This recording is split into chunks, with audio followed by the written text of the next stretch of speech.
Welcome back. Now, this month, Real Madrid went on a major shopping spree, spending a grand total of $220 million on two of the footballing world's biggest stars. But Real Madrid is not the only football club flashing the cash. Many international clubs are keen to spend a small fortune on the big names in the game. And the next few months promises to be full of potential transfer deals. So, in a world that is grappling with recession, where does all the money come from? Over to London now, where Barbara Serra has more. The business world has taken a huge hit over the last year, with the value of even the most powerful companies sliding. But there is one sector that still seems to have a large turnover, spend huge capital sums and pay massive wages. That's the football industry. So why isn't it paying any penalty for the downturn? Michelle Henry has been finding out. Real Madrid Football Club have had an expensive month. For these two players, Cristiano Ronaldo and Kaká, the Spanish club brokered a transfer deal worth more than $220 million. How can clubs afford these kinds of price tags as the world rides what some experts say is the worst recession ever? Football, I wouldn't say is recession-proof, but it certainly lives within its own bubble to a certain extent, and you only have to see the way teams such as Real Madrid and Manchester City have been spending money to see that the global economic credit crisis hasn't spread to every corner of football. Clubs believe that celebrity players will reap their own financial rewards, a phenomenon experts call the Beckham effect.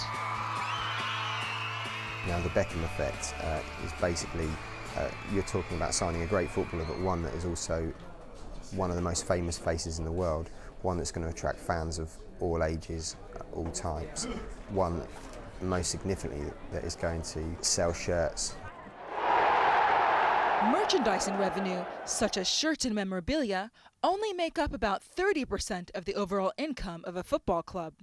Then tickets and hot dogs and other matchday sales amount to 25%. But the biggest bucks come from broadcasting rights, nearly half a club's revenue. Even the bottom club in the Premier League this year generated 30 million from TV, just from broadcasting. A wealthy investor helps too. Russian oligarch Roman Abramovich has boosted Chelsea's fortunes, and Egyptian-born businessman Mohammed Al-Fayed has poured millions into Fulham FC. It's not something where they're going to generate annual profits and take a huge dividend out of the club each year. For some, it's I suppose the traditional view of owning a football club is that it was some kind of kudos cachet to own a club. Chelsea Football Club here in London is safe. With Roman Abramovich as its benefactor, its finances are secure. But not all clubs are so lucky. When Iceland's economy collapsed, the chill was felt all the way in London's East End. West Ham United's Icelandic owner, Gudmundsson, lavished millions on it. He lost his fortune and the football club.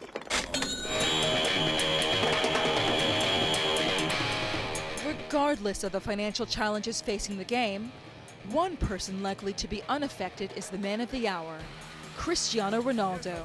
On a salary of $300,000 a week next season, growing to $770,000 a week by the final year of his 6-year contract, netting him almost $200 million overall, almost enough to buy himself a football club.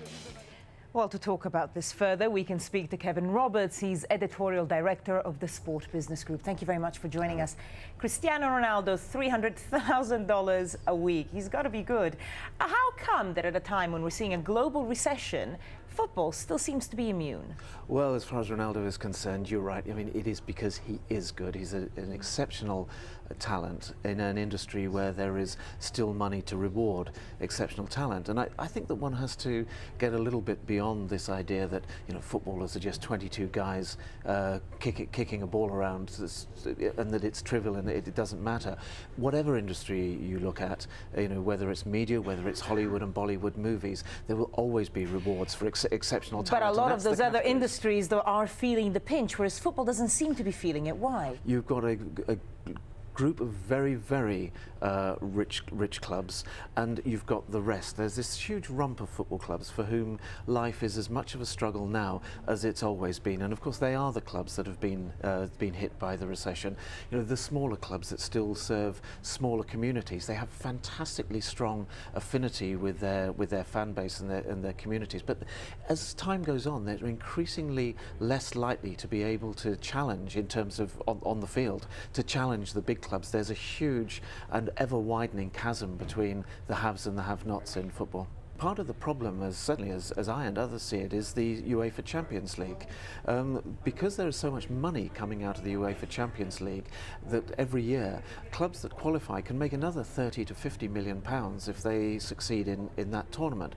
And that's 30 to 50 million pounds which is being used by the top 2 or 3 clubs in each of those big countries to reinvest in their squad to make them even better and better than the smaller teams. So until that wealth is distributed, that gap is going to continue to widen. Even for the super clubs, I think about 50% of their income comes from TV rights. Explain to us how that works. Well, TV rights in most parts of Europe are centrally negotiated by the league as the property holder.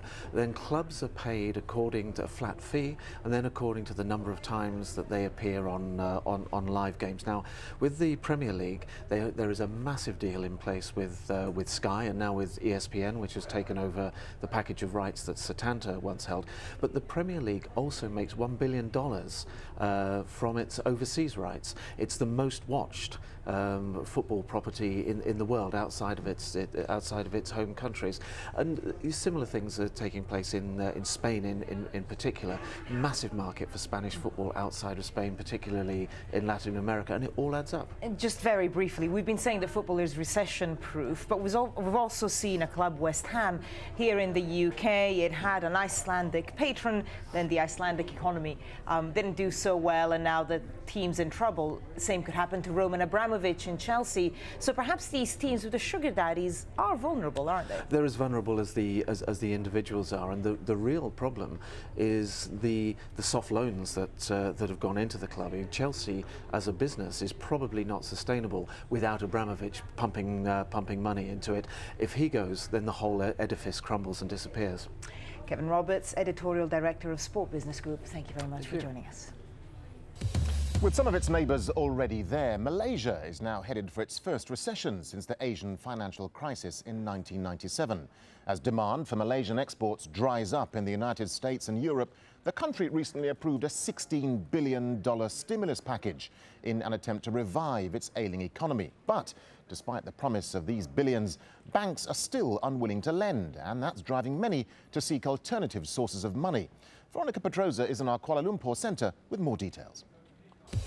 Well, like other exporters here in Asia, Malaysia has seen demand for its goods, mainly electronics, commodities and oil, hit by the global recession.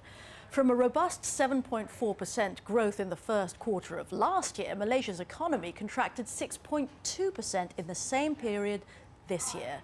The country's shrinking economies led banks and financial institutions to tighten lending practices. In the first quarter of 2008, banks approved loans totaling $23 million. But in the same period this year, that fell to $17 million, a drop of 26%. This, in part, has driven ordinary people to risk more than just hefty repayments in order to borrow from loan sharks. Here in Kuala Lumpur, where the highest concentration of loan shark activity is to be found, complaints from victims have risen from 280 cases involving $5.2 million in 2005 to 636 cases involving $16 million last year. Harry Fawcett reports. Held against their will. This is the type of punishment meted out to those who dare to do business with loan sharks and find themselves unable to pay.